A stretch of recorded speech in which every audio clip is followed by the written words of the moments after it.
Today, friends, I have a very special guest for you. I am going to introduce you to Prunella Harris and all the things. Prunella has become a dear friend of mine in so many ways. We have so much in common, and yet those things that are different about us really are binding and attract us to one another. So what you're going to hear in this conversation is two like-minded but different people busting through the 8 myths that we found about self-care. Self-care is a big deal, and it's often something that we overlook or not accurately define. And what we want to do is share some of our experiences and our tips and tricks to help you improve your perspective and ability to implement self-care.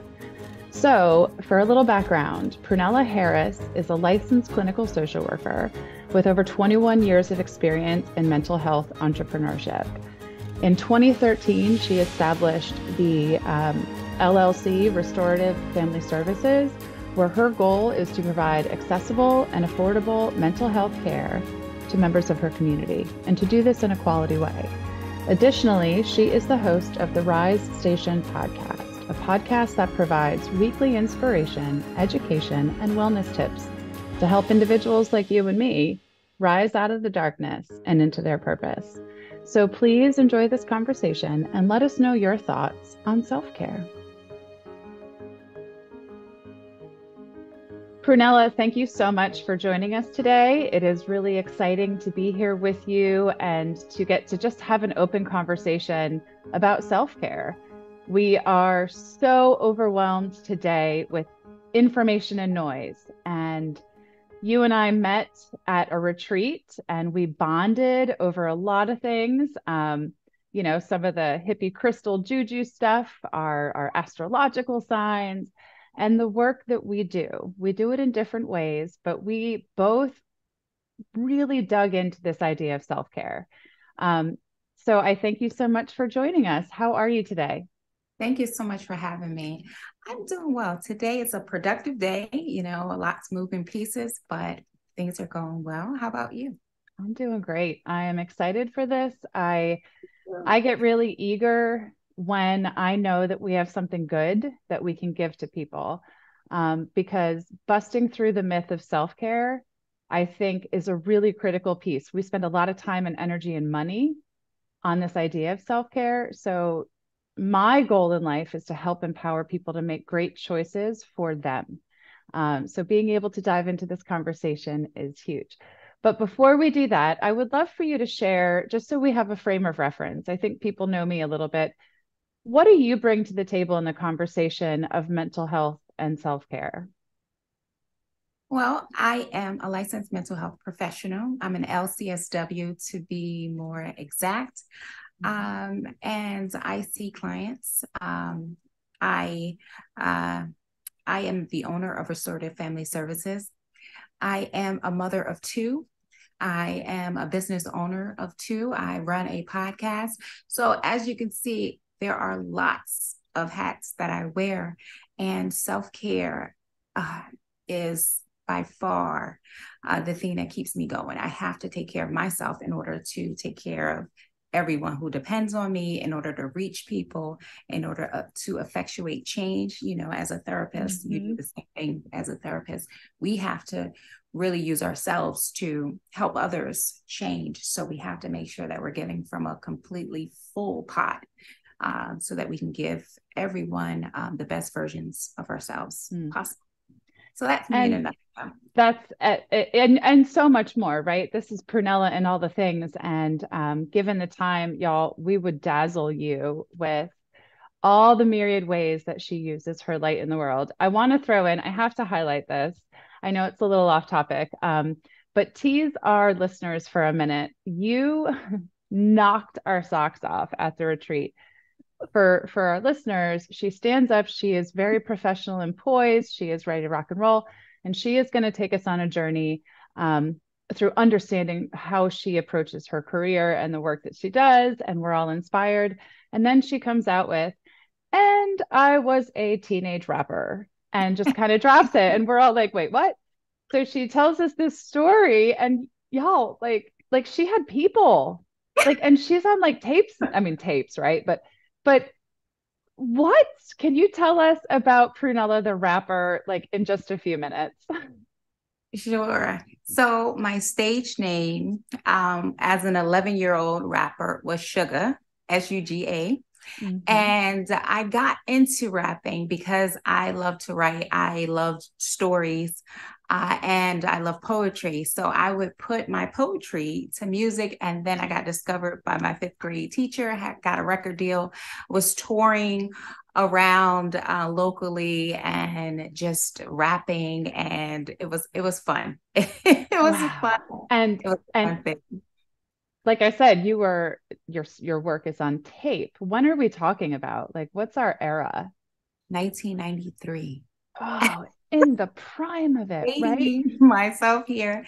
But yeah, Oh, 1993. yep. Sorry, we just aired your age if anyone wants to do some math. But I was 13 at the time, and the rapper's delight was 8 10 years 8 years old, something like that, maybe more. But we were just getting Girl it. was So mine. Oh my oh, goodness. Yeah. you That's just hit it at the prime. So how do you go from being a teen rapper to working with individuals, groups, and families to move beyond mental health obstacles? well, as a child, so I'm naturally an introvert, but my mother just said no to that. So it wasn't like sit in the Figure it house out. comfortable, but she would always force me outside of my comfort zone. So I'm very comfortable being social, but it does take a lot of energy. Um, and I just learned how to adapt because I was on stage. But being on stage gave me so much anxiety, gave me, just I was riddled with anxiety. And I would have to come up with my own remedies to how I managed through that. So I am more That's a sensitive lot. to the discomfort of anxiety and helping people through that discomfort of not really feeling comfortable or your emotions are telling you stuff all the Yes. time. It's Um, data. It's all data, right? Like, and if we don't pay attention to it, the data builds up and blocks up. And how insightful and intuitive of you as a yeah, teen to be like, number one, I need coping skills. And number two, this might be too much for my way of being. yes, yes. You And know, so I naturally kind of fell into that because of some of my own difficulties and just growing up and things of that nature. So, I feel like, we always learn something, we master it. This is part of that self mastery. We master it for ourselves, but then once we can teach it to someone else, that's when we start to learn what our purpose is giving people the tools or the cheat sheets that we have learned along the way. So, so is that where you see your purpose? Is as being the giver of the tools of delivering the opportunity to people? yes, yes. And what I love about your self-assured response right there, you know that for sure, but it also doesn't preclude you from having other gifts and being a talented writer and poet and artist. And I think it's so important to say we aren't here to have just one Mm-hmm. linear identity, right? We are here to evolve and to change. So I think that's a good segue into what brought us together today, other than the fact that we thoroughly enjoy having conversations.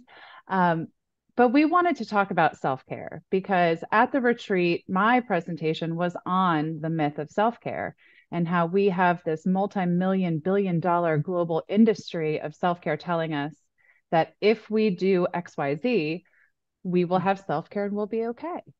Yeah. And you and I, in the work that we do, we know that that's not the case. We know that the day at the spa and the massage is lovely and wonderful, and it is good for you physically, but it's not going to take away the issues and the obstacles unless you're looking them head on, right? Yeah. So I am excited. We have 8 self care myths. Who knows how many we'll get through? We're just going to start trucking through them.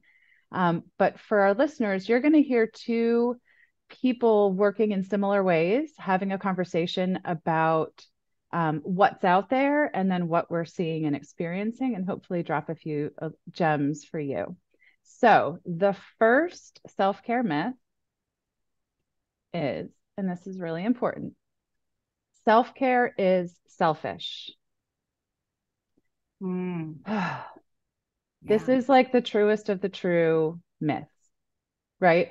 I think we hold it as the truest when I would love to hear your thoughts on how to bust through it. How do we debunk this myth? Well, we first have to tap into the fact that self-care is necessary. Mhm. It's self-preservation. It's not something that we should feel guilty or shameful about, that it is actually necessary. As Mhm. necessary as it is putting gas in your car so that your car runs, Right.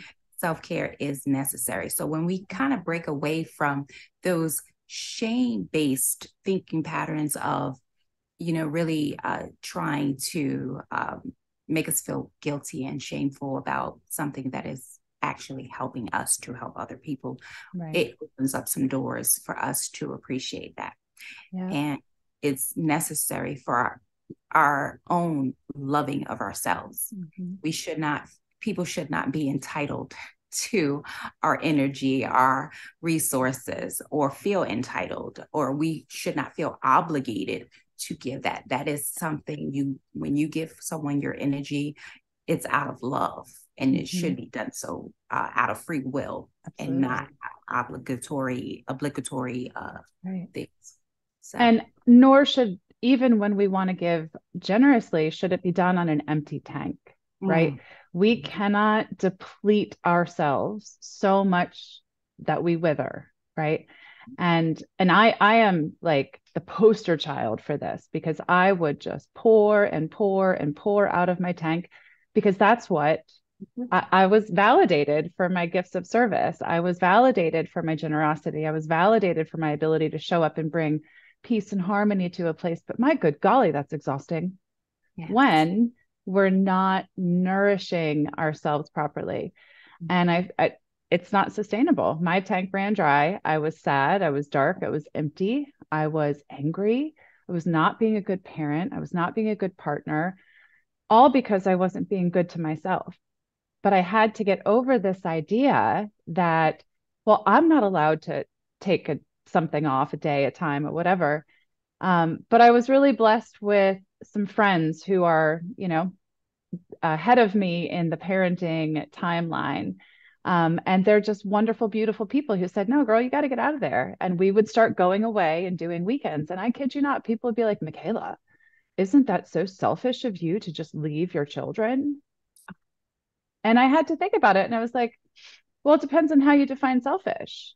Yes, maybe if I'm supposed to be here only to serve them, maybe it is. But for me, it's revitalizing and it's nourishing. And I come home happier, healthier. I come home being seen for the fullness that I am so that I can do the work I need to do for my family, for the business, for whatever is at hand.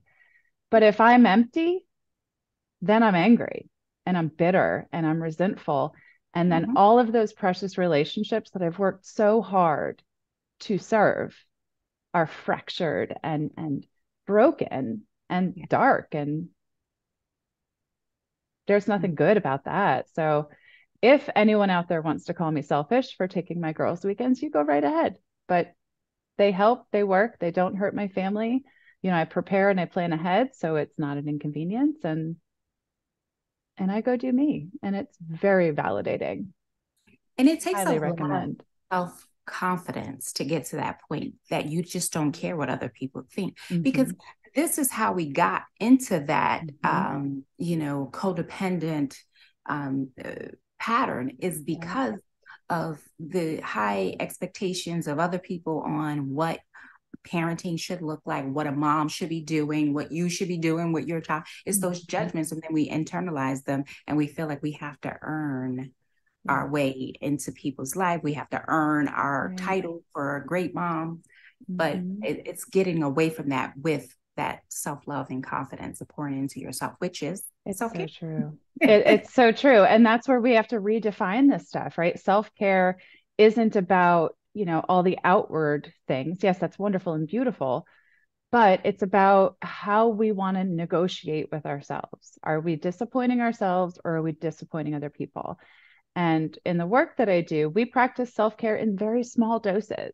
You know, by not saying, I'm sorry as you walk out the door at the convenience store. Just say thank you, right? Just saying I'm enough and I'm allowed to be in this space and it's okay that I'm here. It's okay that I'm feeling. But if we don't look at ourselves, if we don't become selfish in that way, nobody else is. Nobody Yeah. else is going to do it for us. And it kind of leads into the second myth, which is my self-care is doing for others. Mm. Oh, I get it. I totally get it. But in my new way of being, I'm like, yeah, but what are your Yeah. thoughts on this, Prunella? Well, it's noble to think Yes. that, serving others is also serving ourselves. Mhm. But it's off track because again, Mhm. when we don't focus on developing ourselves, we're abandoning ourselves for other people. Mhm. So we're giving the message that I don't matter and everyone else is so much more important Right. than I. And it turns that focus of looking for love outside ourselves. And you Mhm. had hit it on the head when you said it all starts with us. Like the Mhm. relationship that you have with yourself will be mirrored Mhm. back to you That's in the right. relationships that you have with other people. So if you're saying, I don't matter, everyone else is so much more important, then you're Mhm. going to mirror one sided relationships where Yeah. people won't value what it is that you need, or you'll find yourself overgiving. You'll find Yep. yourself doing way more than your fair share. You'll find yourself dissatisfied. You'll find yourself when you need help, no one Mhm. around because you told them that they Yeah. were better than you. So Yep. they're going to take what they can get and take all of Yep. what you're giving and not give anything in return. So No, and it's so important to highlight too that none of this is to say that I don't want to be the kind of person that does for others. I devote my life to doing for others, yeah, but me I too. do it with boundaries, right? And it's I don't deny the need and my desire to serve, but I also know that I cannot serve everyone in every minute Mhm. unless I'm really clear on what it is that they need. We make a lot of assumptions about, well, my kids need me to do this, or my people need me to do that, but no. Do we know that that's true? What data do we have to support that? Because we're putting all this energy into serving other people, but do we even know if they know what they want, if they're clear on what's important? And we just put this energy out and energy out. So today, in my new way of being, I still serve very generously, but the Mhm. boundary of, does this also serve me? And yes, Yes. I do things that aren't fun. I do things that are strugglesome, but I know why I'm doing it. I've made a conscious choice to do it. And that is self care. That means I'm not going to abuse myself during the whole encounter of, oh, I shouldn't be here or wish I had. No, I know Yeah. what I'm doing. Most of the time, listen, I'm, as spazzy and human as the rest of us, but living with intention gives us that purpose. So I think that's great. Okay, so number three, and I want to thank you, by the way, for finding these. We'll put them in the show notes for everyone to see, but I appreciate you doing your little Google magic and coming up with this list. Oh. Um, so, so the third one, this one hits home a lot for me. The third one is self-care is against my religious beliefs. Mm. Mm. And I've gone through a lot of different religious institutions in my Christian faith, if you will. I've ventured out into other places outside of the Christian faith, but in that space, oh, yes, the duty and the feeling of always being of service in that Mhm. religious space, I think is very beautiful and troublesome. Yeah. Yeah. What's And your experience? I think I think I've dealt with the same thing. Well, I know I have dealt with the same thing, and I see clients who are dealing with the same thing. And it's creating that balance that, hey, yes, we want to give to others, we want to serve others, we want to give to charity and help Mhm. in any way we can. We're supposed to be, so we're social creatures. We're, helping others it feels good. Yes. Um, but I think sometimes when we don't have a healthy foundation and when we don't have healthy boundaries, we look to serving others as a way to serve ourselves, which hinted in number two as well. Mm-hmm. I find my identity, I find that in serving others. And when we don't have a strong foundation with ourselves, it's easy to overgive. It's easy to, again, give from a place of obligation rather than a place of love and compassion, because you have an overflow. So it's just about balance.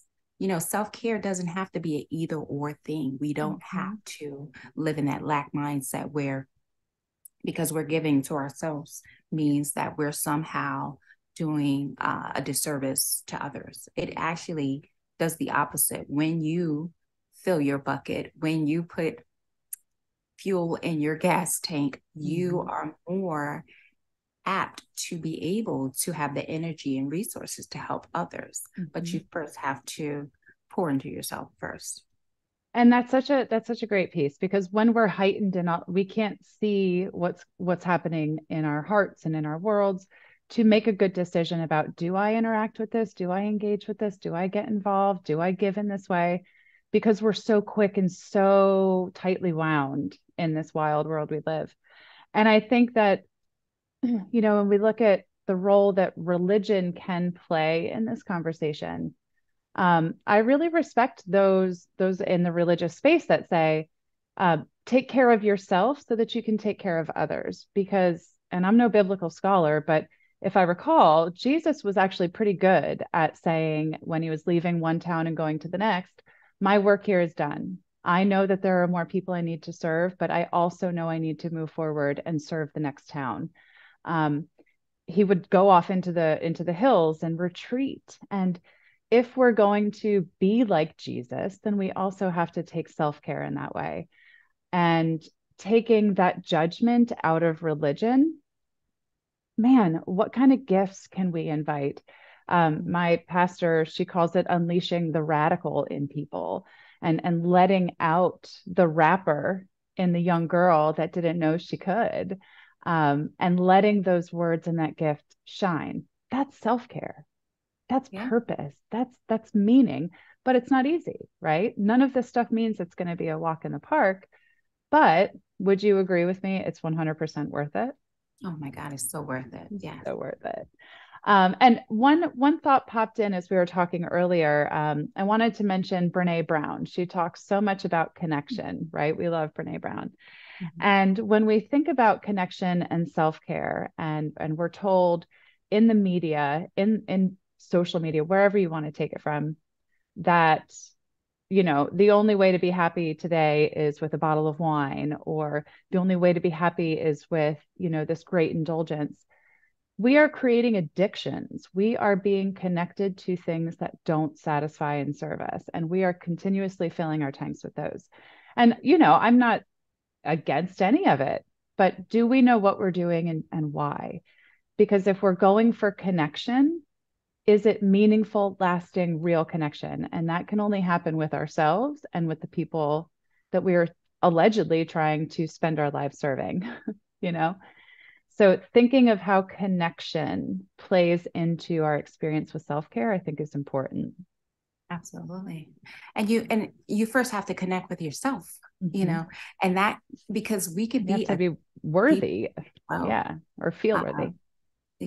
So anytime we're looking on the outside of ourselves, we're going in the wrong direction. So we're so disconnected from ourselves. In order to change the course, we first have to reconnect with ourselves first and really provide ourselves with unconditional love.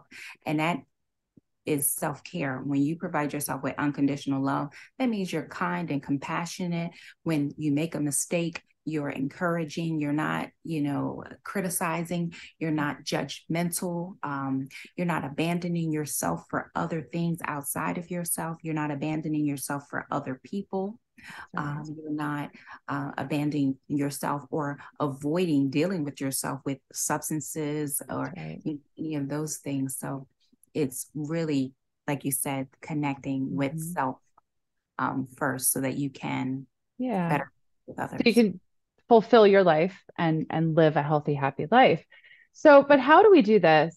This might be it's on topic, off topic, but how do we take what we know today in our, 40-ishes? Um, you're not quite 40 yet, I don't think, but on the verge. Thank you. Okay, so we're close. I was like, I don't want to overage you, but I'm not doing the math from earlier. Be Um, subjective, you know, 39. I take it. I'll take it. I'm still 27 is what I'm going with. But how do we like I feel, and this is something, I'm working through by putting forth action, but I feel so responsible to help people not wait till they're 41, 43 to get this, right? Mhm. How do we help our kids? How do we help our teens? How do we help my dearly beloved friend and babysitter who's going off to college next year? Like, how do we help these young people get this before it's too long? Not, it's never too late, but before it's too long to feel a full life. I think it's embodying it. Sometimes you can get messages without someone saying it, but just observing how they live their life. And So so, true. like role modeling, when I first, because again, I had to do this transition, but when I first started to set boundaries and really make sure self care was a priority, my kids were the first to notice. And, of course, ask questions. I talk about it often. And I That's so even cool. encourage them to do the same, even with playing with their friends. Like, if you don't want to do something, you can set a boundary. Yeah. If you don't, um, if you don't want to give or share something, that's okay as well. Sometimes we say, oh, you have to share and you have to share and I'm sorry, my son's in the kitchen. You might hear some things. Hi. All Um, good. so just, sometimes where they feel like they have to give and share everything, even when my daughter would have people over, what are the toys you want to put away? What are the special Mhm. things you want to put away so That's that you right. don't want to share, and making it okay, and if she feels something and just really processing that and then helping her have those conversations. So really facilitating, heal people. Yes, it's so true. I mean, and there's so much to this, right? But if we are not aware, if we're not looking in the mirror and doing so with compassion for ourselves, right? I have looked in the mirror and I have pointed all the fingers, called all the names, right? Just lambasted myself. And it does no good unless I'm looking in the mirror and saying, well, what are we going to do about that? And how can we help? How do I make the thing that sucked today not suck as bad tomorrow? And that's on me, right? Yeah. So that healing, and I've still doing it, right? I hope I'm always continuing to heal.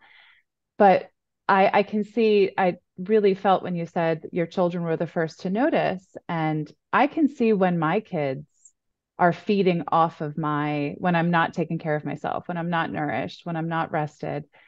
And I can see them rise to it as well. And I can also see when I'm in a happier, safer place that they rise to that level.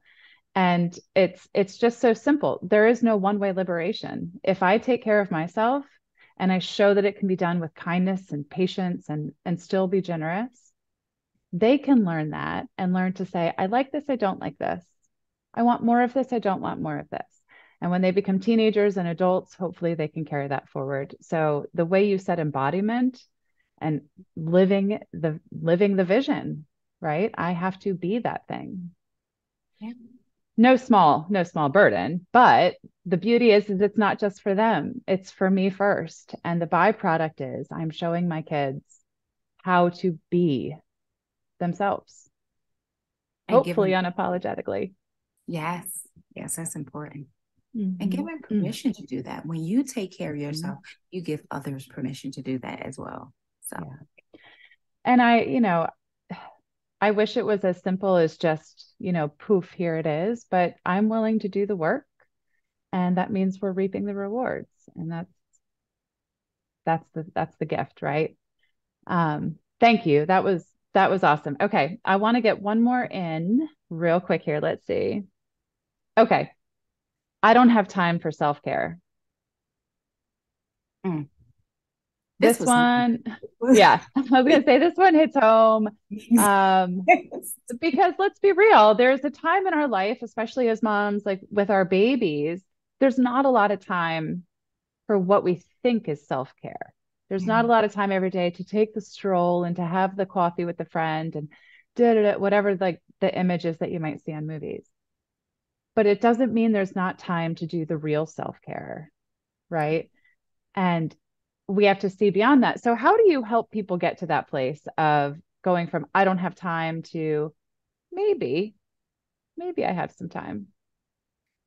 Well, it's a mindset shift. It really happens when you decide that it's happening. You know, like any change, we have to first see it as possible in order for it to be possible. So there is one understanding the mindset shifts, which really debunking a lot of these myths and treatment is helpful as well. So it's really dealing with what are the barriers? What is eating up your time? What do you do? Giving me the schedule. And I simply just make it a priority. Like the first thing you do in the morning is do that, block off 15 minutes of alone time, and then you ration out the rest of your day for every other activity that you have. But at least you take it off the top. Yep. And You get it the gets profit first, right? Like get the profit good first stuff. bottom. Yeah. Get the good stuff in there. And yes, it's a choice, right? When I wanted to start exercising in the mornings regularly, I needed to choose my bedtime differently. I needed to choose what I was eating and drinking differently. I had to make choices. It's not something that just happened overnight, but I understood the benefit and the desire, and I understood that that was the real self-care. So now when I knock out the exercise, the meditation, all the things, I'm like, I'm good. Anything that I get beyond this is like super bonus, Yeah. you know? I take care of the most important things, maybe not every day. And sometimes I just like to stay in bed, but that's also self-care when we're choosing it. Um, oh, yeah, I don't have time for self-care. It's the question is then what are you choosing? What are you making time for? I always say that, maybe not always, but I often say every time you say yes, you're saying no to something else. So if you're on, for me, talking to me, if you're on the PTO and you're giving 20 hours a week or 10 hours a week to the PTO and we don't have time for self-care, the question is what's more important? Right? PTO is great. I love it. I wholeheartedly enjoyed my time on the board, but it got to a point where my situation, my work, my life was different, and my availability, my resources were no longer making it possible. But because I said yes to the PTO, I don't quit. So one piece of this is that I also had to learn that part of self-care is quitting with respect, with, good communication, with a plan, but learning how to say, this was great, thank you, but it no longer works. It's draining me when I have other different important things to do. Um, so that's something I work a lot with my people. And same thing. We'll look at well, why are you going to that meeting? What's your value? What's your role? Is there something you could do ahead of time? What's the outcome? And really, is it worth your time? What's going to happen if you don't? Yeah. Right. But being conscious of what we're doing. So, okay. So we're going to pause there and I'm going to say pause because we've got to end for today. But I'm hoping that we can come back another day and finish the other four and then wrap this up with some, just a few other questions I have for you.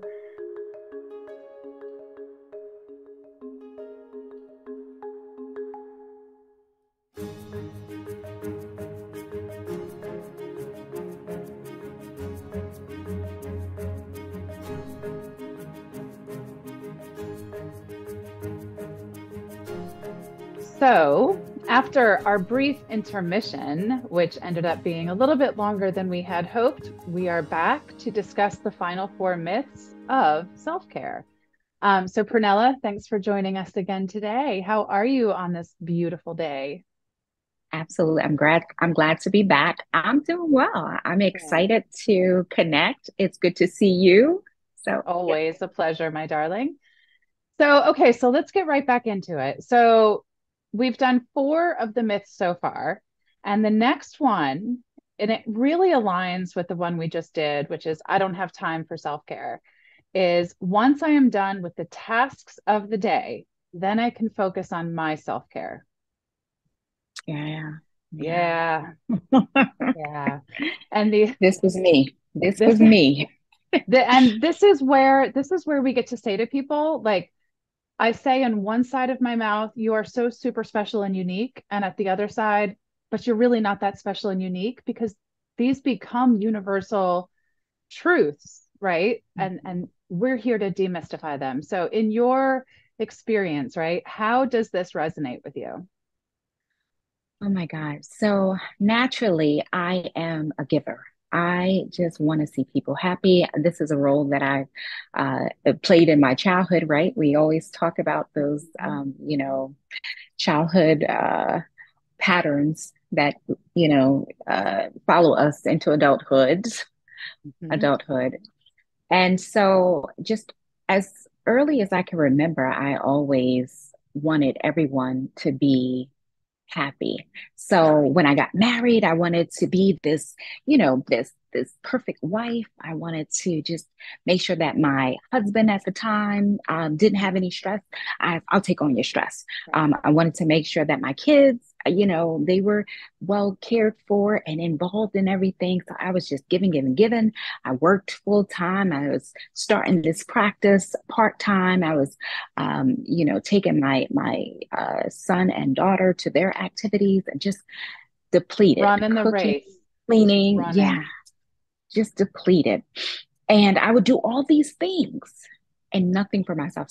So I would just be like, okay, well, if I just did X, Y, Z, and from the moment I got up to the moment I laid down, I was just pouring into other people and never had time. So there was never a moment at the end of the day where I can say, okay, I'm going to pour into myself. Because at that time I was exhausted. I was sleepy. Right. Sleep was the self-care. It was just necessary. It was it was Hmm. it was required. My body sometimes would just shut down my immune system. I was sick all the time. It was an awful period until um, until I just had to, I think maybe out of desperation or just, I could no longer sustain this level of exhaustion. But at one point, I just said, you know what? No one is coming to relieve me from this shift. Nobody is going to say, Prunella, you've been working hard all these years. Go ahead and take a break. So I started just taking the break. I started right from the start of the day as soon as I got up so that it was taken care of. I was taken care of before I took care of anyone else. Right. And this has been the journey since. And now I'm telling everyone else, do it too. You'll love Do it. it. Come on And this side. And I think it's important to just comment how that is a universal experience. And we are told, as we referenced in part one, there's so much noise coming at us all day long about what we should be doing and how we should be doing it. And I mean, I had this conversation today. I was freaking out. My son was 5, 6, just starting all the activities, and I'm trying to be the perfect mom with the perfect, well balanced meal and all the uniforms, all the things ready to go. Time to, like, it was impossible. And I looked at my stepsister and said, how do you do it? Like, how do you feed your children and be a great mom? And she said, cereal is great for dinner. And I said, I'm sorry, what? You can't do that. She goes, why not? And I go, well, I don't know, but like you're not supposed to. And the idea I had in my head was that to be a good mom meant it had to look a certain way, be a certain way. And in reality, I just needed to feed my kid, not be a basket case, go to the things we say yes to, but then be really deliberate about what I say yes to. If the well balanced meal is the most important thing, I can't schedule as much as I had been, right? So we create this own internal struggle that keeps putting us further down the list when cereal is just fine every now and again Yes. for dinner. But I had to get over that. So, how do you, because people can listen to us and say, well, congrats, Prunella. I'm glad you woke up one day and decided that you were going to take care of yourself, right? But it's not that simple of a transition. How does one begin choosing that kind of self-care, choosing to put their thing first? You're right. It wasn't easy. And there is a lot of shame and guilt that goes along with it because those are prior programming. So now you are conflicting, right, with the judgments. You're conflicting with what it means to be a good mom and what it means to be a good wife. And so you have to literally make the decision within yourself. You have to decide that you are worthy of your own time and your own attention. And then stick to it because you're going to get judged. You're going to get judged by the moms who do the well All the balanced things, meals and whatever. yeah. So it's just really sitting with yourself and saying, hey, I have to let go of this mindset and really put myself on the board and Mhm. say that I am valuable enough for my own time and attention and work that in Right. to your schedule and then Yeah. work, systematically. Like it won't come easy all at once, but small changes, small consistent changes that say yes to you and no to something else. Hmm. So do you work with mentors? Do you, as a practitioner, do you work with a therapist yourself? And only to say, because I know that it can be done independently, but to do it in support, to have community and an accountability that is constructive, right? And really focused on you. Does that, obviously, that we know that that helps people, but was there a role that that kind of mentorship um, brought to you that was really helpful in this time? Yes. So I have a really good support of friends who are also therapists. So I have a therapeutic community just by my friends. So that by osmosis, we pour into each other. I also throw myself into women empowerment groups with other people, like-minded business owners. We know each other through Big, and Mhm. so I have the opportunity to rub shoulders with other people in my situation, other business owners who are moms as well and have all these different roles, and therapy. I like because of what I do, because I use myself to effectuate change with other people. Therapy is essential. Right. So when I need that support and when I needed to get into this new realm, I linked up with my own therapist and I had an accountability partner. I had a wonderful community. And so everywhere, I was just insulated with phenomenal people to help me. So, yes, we need And community. it's so important and it cannot be understated or overstated, but we are here to connect with one another and to go through life feeling like we're alone, like we're the only unique special person that's endured this kind of struggle, puts us on an island when we're meant to live in a tribal community with one another. So I want to highlight that because myself included, to make long-term effective change, it does not have to be done alone, right? Self-care does not mean that you're sitting in your room alone thinking about yourself. It can, right? But self-care is choosing to go to the women's empowerment group. It's choosing to say, I need a carpool buddy today. It's asking, it's saying, here I am trying to live my fullest life, and I need to care for myself along the way. And that requires oftentimes more people. So thank you. I appreciate you sharing that.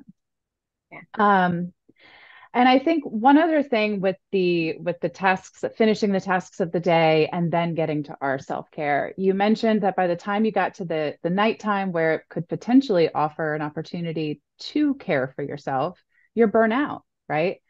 And when we think about that much intensity through the day, we have to, and you also mentioned, our immune systems, our bodies respond just like a keyboard every time we push a button, every time we think a thought and say, I should, I need to, have I, and blah, blah, blah, blah, and the list goes on and on.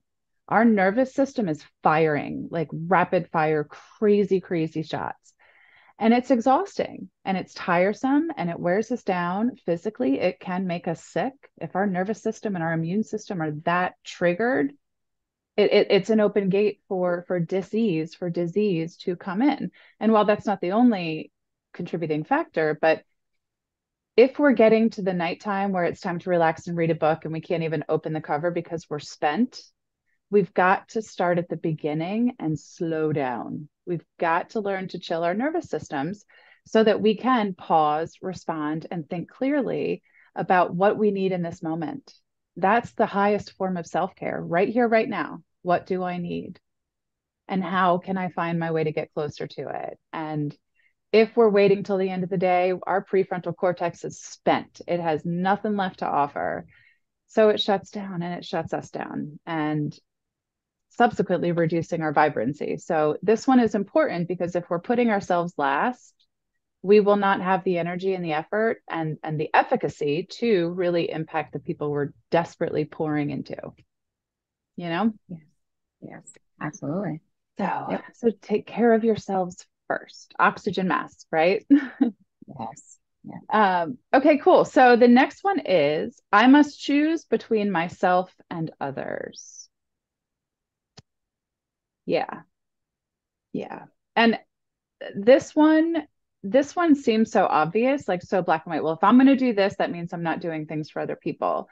But I really live in a world where it's yes and we talked about this in part one, but I I can continue to serve the world and serve myself. It's not an all or nothing, but it's not as easy as just seeing the black and white. So how do you help differentiate that boundary, right? How do you help people see that that's a safe space and what we feel like we're taking from people is really meant to be ours? So I host a boundary builders workshop where we talk about boundaries as a way of connecting rather than keeping people out. It's a way of connecting.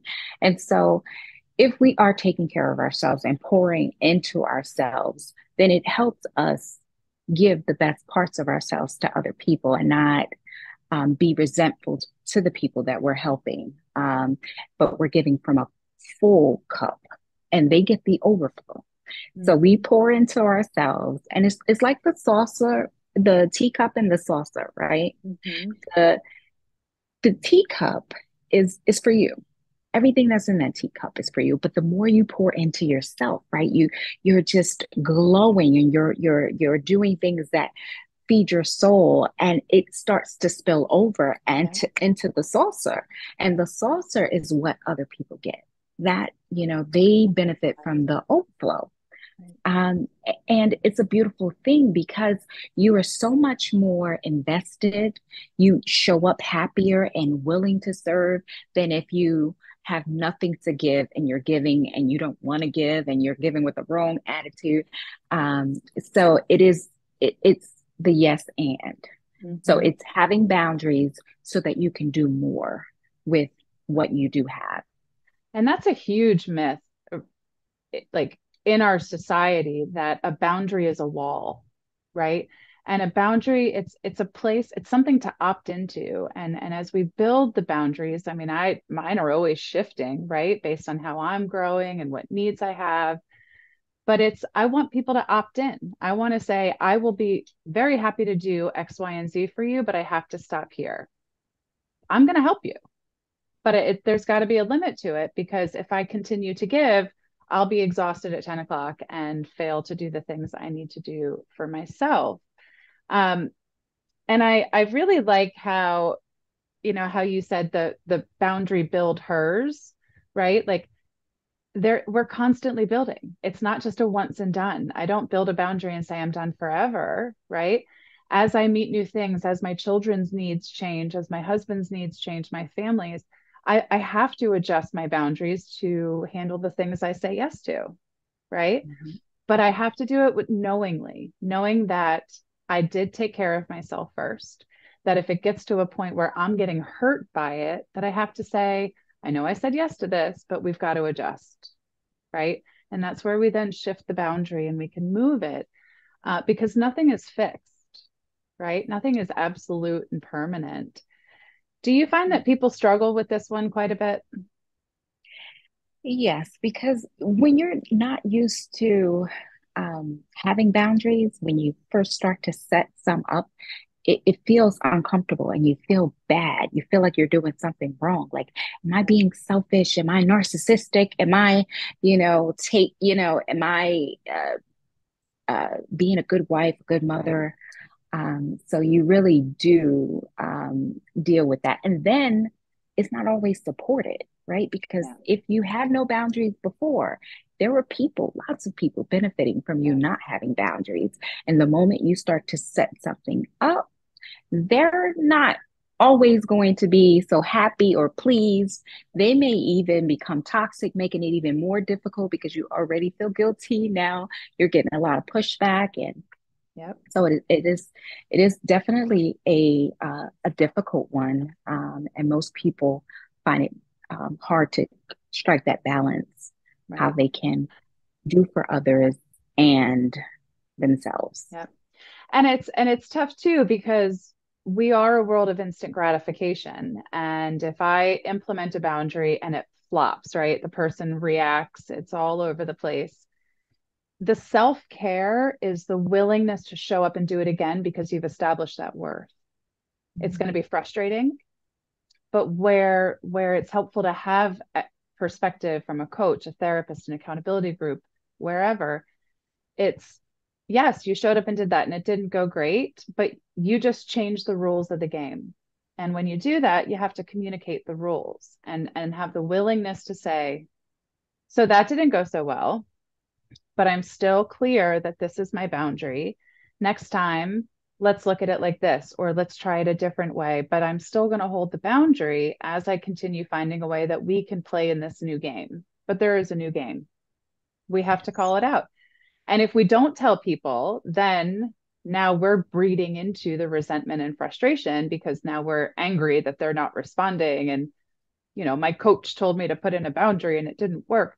Nope. It's time and time again. This is why going to a spa is wonderful and beautiful, but it's not going to do the kind of self-care that fixes the long term. Go to the spa, regroup, come back and try the next day. But changing boundaries, especially with the people that are closest to us, it's awkward and it takes a little while, right? It's practice and consistency. Yeah. But what you find when you start practicing at the grocery store, the gas station, or those less huge relationships, that the world rarely ends. It's really going to be okay. People might get their feelings hurt, or they might be like, what's up with her? And then you get to say, I'm on a new journey. I'm doing my thing.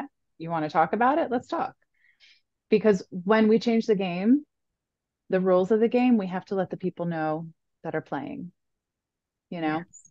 and that can be tricky, but my God, it is worth it because once it's clear, it's clear. And then you get to move on. And that is absolute self care. So thank you for that. So the next one on our happy little list is self care is anything that is soothing. Yes, Yeah. and Yeah. This one is interesting because people think that self-care is I'm doing self-care if I'm bubble bath, or Mhm, even if I'm doing something that's harmful to me, like drinking mhm. excessively, Yeah, or I'm taking care of myself. Well, this is my self-care time. It's self-care if you are promoting and benefiting your health. mhm. It's not anything that will deteriorate your health or make you Right, sluggish, but it should be improving. right. So it can be soothing, but everything that is soothing is not self-care. Absolutely. So Absolutely. Excuse me, because have the glass of wine, have two, but understand that what you're doing is soothing the moment, right? It's not soothing the self-care that's needed at the root of fear or insecurity or safety. So it's yeah, yes, and have the glass of wine if you want to, but if you really want to have the deep self-care that's lasting and impactful, it's a different approach, right? It's looking at the obstacles, finding the things we're tolerating, and using our resources to move beyond them. Because to go back again, once you establish that self-worth, it's very hard to tolerate all the shit that's coming at you, right? And it gets frustrating.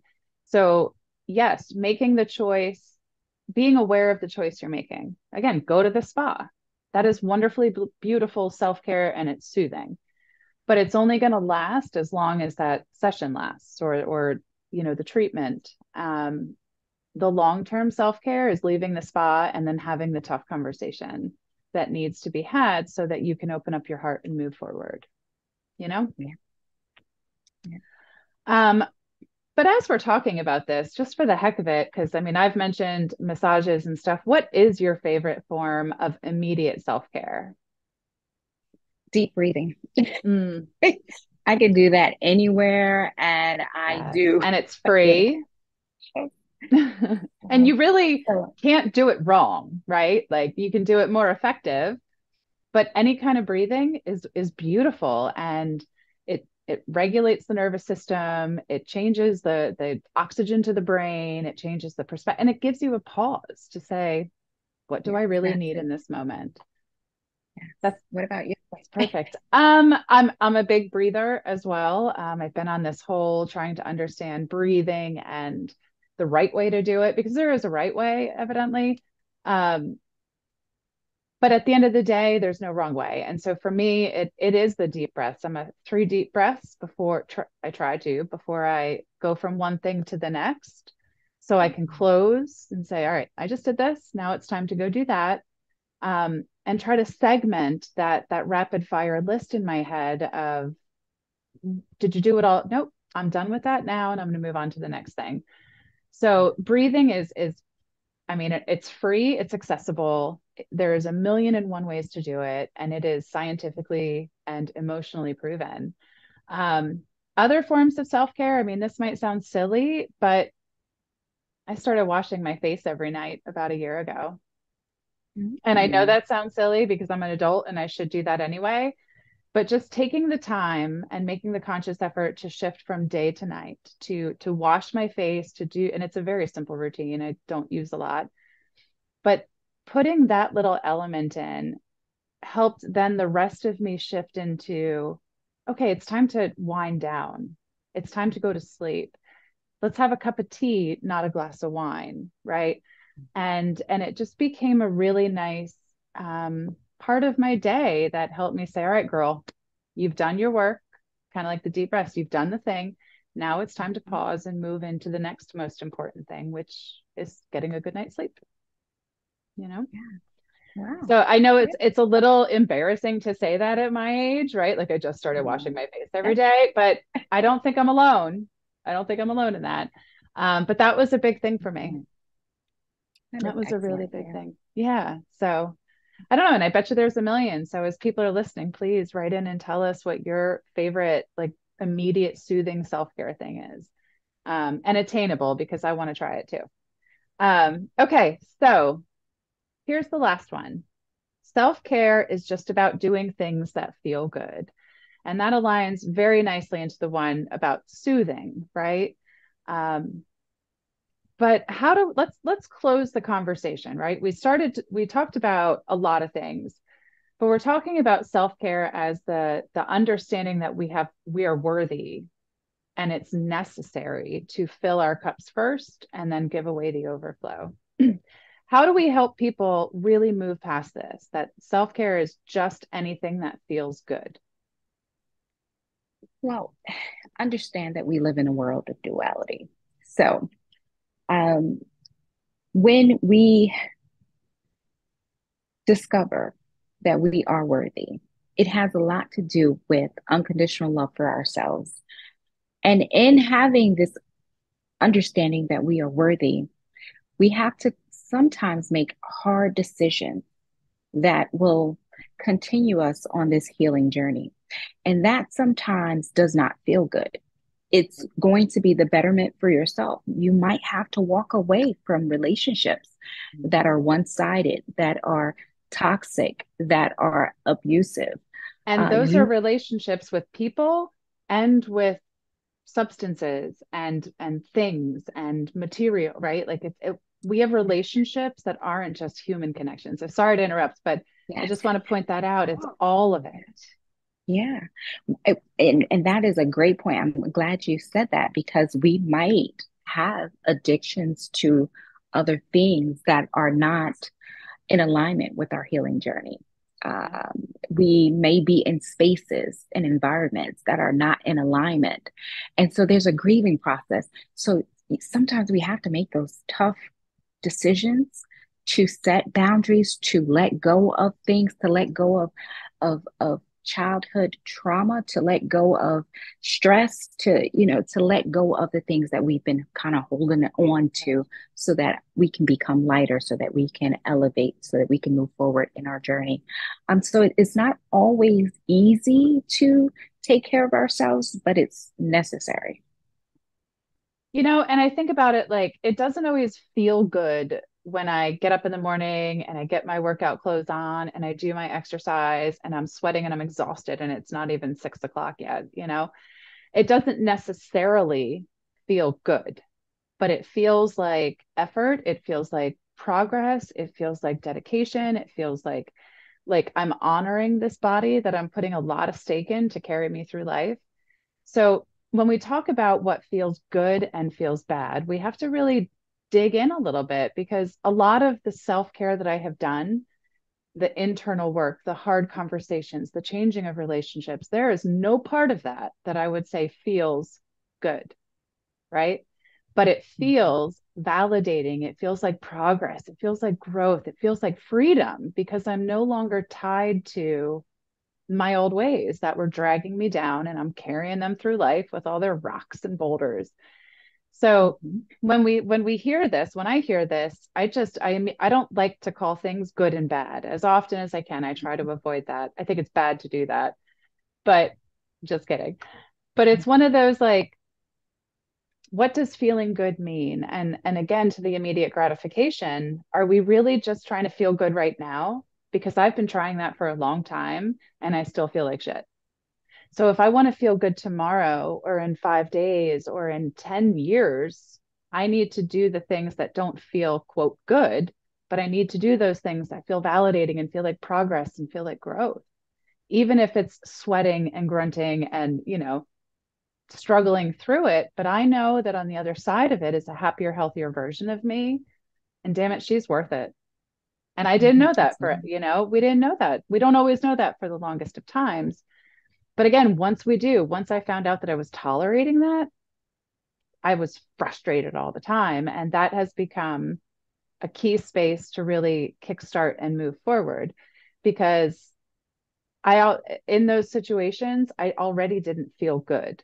Right. So doing something that feels good, whether it's the drinking or the continuing bad relationships or, not exercising, being lazy, in 5 minutes, it didn't make me feel good, but I wasn't checking in on that and saying, well, did I get what I expected? So to our listeners, think about what does feeling good mean? And do you actually feel good when you make these choices? And how long does it last? Because if it's a short-term satisfaction, it's good to be aware of that so that we can look for a different way to get the long-term solutions, Yeah. you know? Um, Well, as much as I don't like good and bad, I think that was really good. I really Yeah. enjoyed I enjoyed how so many of them overlapped, but they all brought different parts and experiences of the conversation around self-care to light. And I am so happy that we did this because with the social media of the world, the marketing of the world, there's so much being pushed our way. And I hope that what this conversation has invited our listeners to is to take that pause and say, do I really need this? Do I want this? Is it actually going to do the thing I set out to do? Or is it just going to feel good for a minute and leave me with a credit card bill? Right. Yeah. So when you think about self care and you think about moving forward in your business and your personal life, because you're still that woman who's got the businesses, got the podcast, got the kids, got all the things. How do you see, what role does self-care, or do you want self-care to play differently for you moving forward? I think it's a lifestyle. You know, once you've made that decision that you are worthy of your own time, that it becomes necessary. So I make it a part of everything that I do. And I try to do lots of I try to bring joy and a positive attitude into everything so that I'm enjoying it. So, yes, I'm doing a lot of things, but I have a lot of joy. I have a lot of love. And I plan in downtime to where it's like automatic now. I don't know what it's like not to have it. It's just become a standard issue because, you know, Yeah. I've, um, I've been very intentional about it. So it's, everything I do as Because, an outlet. and it has to be intentional because, we talk about free time. There's no free time. We're investing the time. And if we don't block out that space to be down, to be low, to be quiet, to be creative, to be whatever it is you want to fill that time with, something else more important is more important. I say that in air quotes because those lists that we keep will come in and take that space.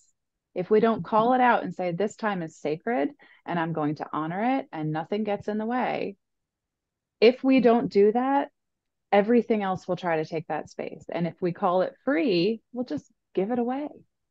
Right. Mhm. So I really admire that, and I think it's important that we fill that time intentionally with rest, with play, with celebration, with reading, with quiet, with whatever fills the soul in that moment.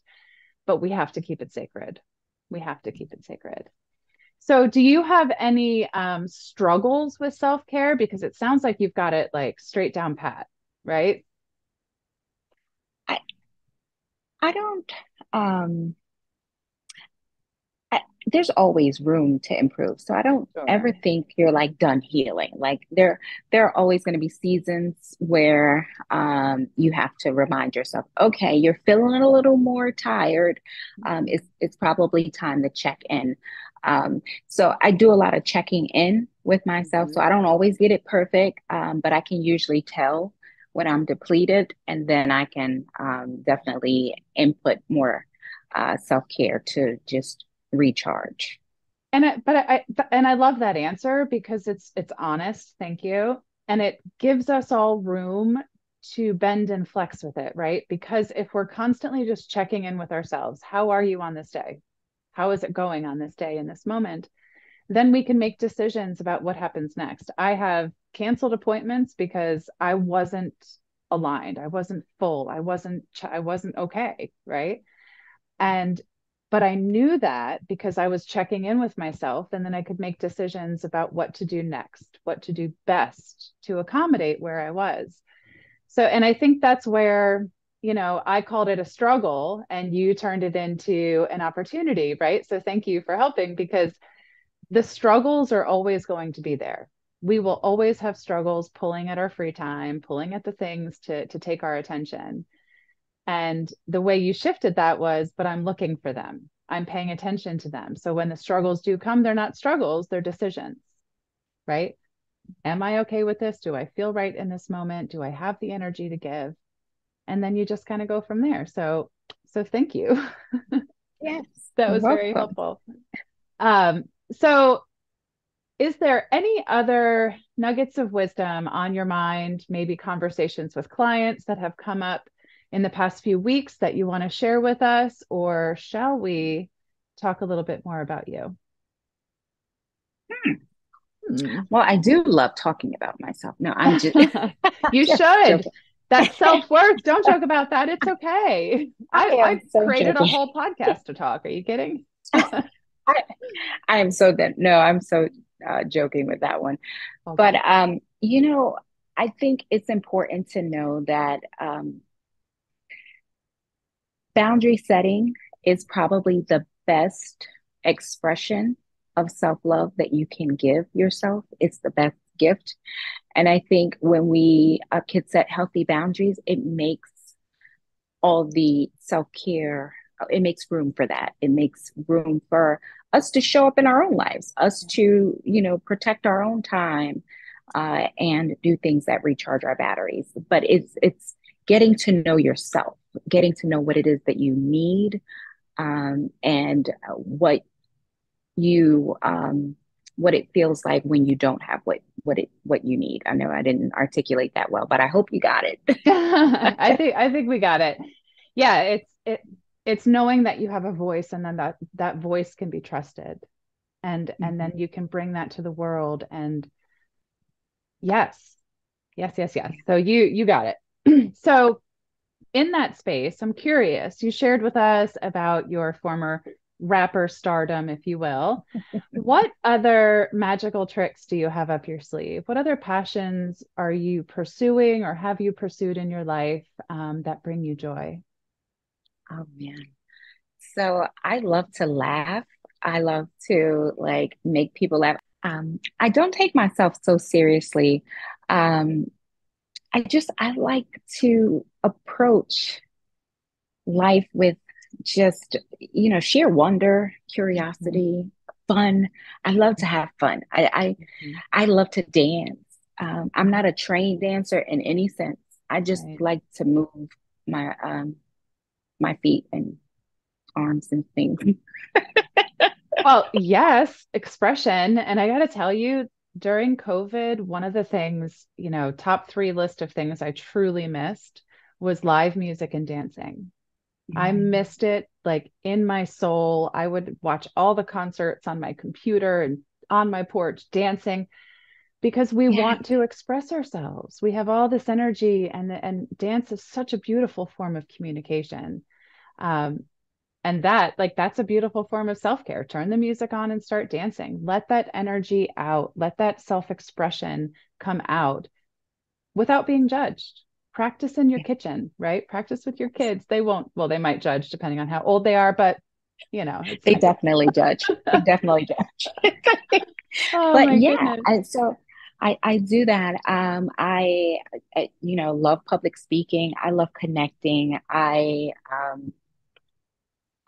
have the podcast where I love, when I learn something, I want to share it.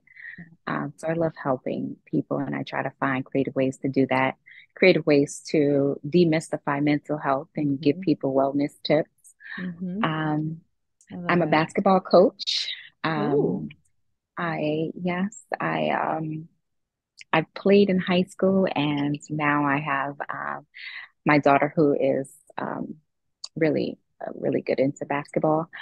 Um, but yeah, I love to have fun. And just experience life. Yeah. So, And I think that's important, right? Because if we limit ourselves, if you had moved forward in life and said, I'm only a rapper, I'm only going to pursue this kind of expression, that limits all these other wonderful things that you've experienced and learned and are now sharing forward. So I think that to go back, you had mentioned that in your teens you had pulled out of the stardom, right? So I want to say that you have been demonstrating really strong self-care and that check-in and that self-awareness for a long, long time. And we have to go through the bumps and the hurdles so that we can better help other people. So tell me about your practice. How does your practice work and who is it serving today? I have a group mental health practice. So we have a couple different specialties within the group. I have a trauma specialist. I have EMDR specialists. I have uh, therapists that work with children. Mhm. I am now partnering with an art therapist. So we help a myriad of different populations and uh, people. Um, I have been in Awesome. practice for 10 years. I started my practice in 2013 with the mission that I wanted to make it accessible, mental health accessible to anyone who needed assistance. And so we started doing telehealth even before COVID. Oh, We would do nice. that. So you were We would, ready. Well, not ready. yeah, No one was ready, but established It was, in a good structure. yes, because in this area, one of the things that I identified was single moms could not get childcare. So we were using telehealth just so that they can have access to mental health. Um, I'm also in like a very mountainous area. So sometimes the road conditions were not feasible for people to get into treatment. So we would do that. If my college students went away to college, they could still connect with their therapist. So again, my mission was to make it accessible. Even then, I would do lives on Facebook.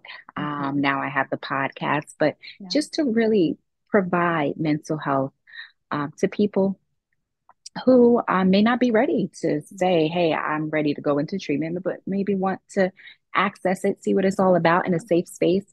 That is why, that's how I started the practice. And we still do a lot.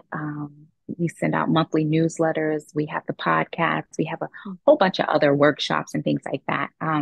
But my specialty is I find joy in working with women who have survived emotionally abusive relationships and find themselves again after. And that is so important. It is so important because as we talk about self-care, right? Let's just go ahead and say, if you are not safe, self-care is not the conversation we're having. The priorities are different, right? If someone is in an unsafe situation, we need to get the hell out. We need to figure out the safest way out, right? Or whatever the dynamic is, right? That's not for me to say.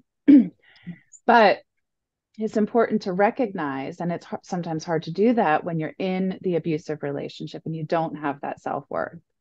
So for someone like you to put that out into the world in the form of the podcast, in the form of all those lives and the modalities you've offered, it gives people an invitation to start to see where they are in their life and to start to say, well, is that me? Could that be me? Should I do something about this? And honestly, it's one of the reasons I want this podcast, my own podcast, because I want to give away for free as much as I can to anyone that needs to hear it. I know that this is out of range for some people, so I just want to give them all I got in a way that is manageable and in a way that they can chunk it in. So as we discussed, that is one of the real reasons we wanted to drive this conversation, because so many of us are living in variations of suffering. Again, if you are in an abusive relationship, please reach out, get help, find ways so that we can start building that self-worth and implementing these different versions of self-care. So that's just my little thought there. But Prunella, you are just a delight, and I am so grateful that you have generously given all this time to me and to our listeners. It's been a really wonderful exercise for me to think about the role self-care plays in my life and where it is today. So I thank you for that. And tell us, so tell us how we can find more Prunella Harris. You can follow me on Instagram at Restorative Family, and you can download the Rise Station podcast. It's on most platforms. We're on Google, Spotify, Apple, you name it, we're there. And yeah, I would love to connect. Awesome. Well, thank you so much. And to all of our listeners, do something today that a future version of yourself would really appreciate. And if you want to go to the spa, go to the spa, but dig in to think about what do you really need in this moment? What do you really need in a year from now that could change the conditions of everything else? So with that said, thank you so much and make it a great day, everyone.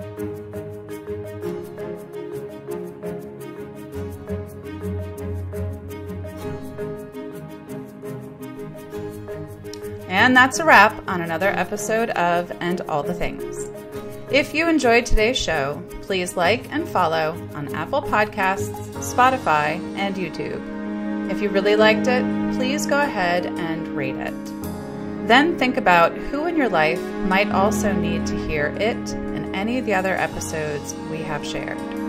Then share it with them. When you find something meaningful, something valuable, you've got to share it and pay it forward to those you care for.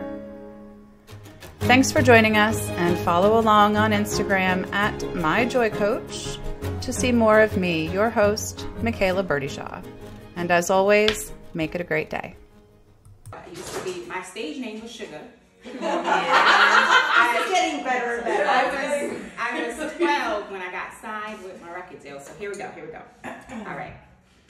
Funky intervention, as I mentioned, styles with pounds and pounds of funk. Now here's a slam dunk for ya. I'm writing rhymes, meaning intellect. Sign your name to a check and you a rep.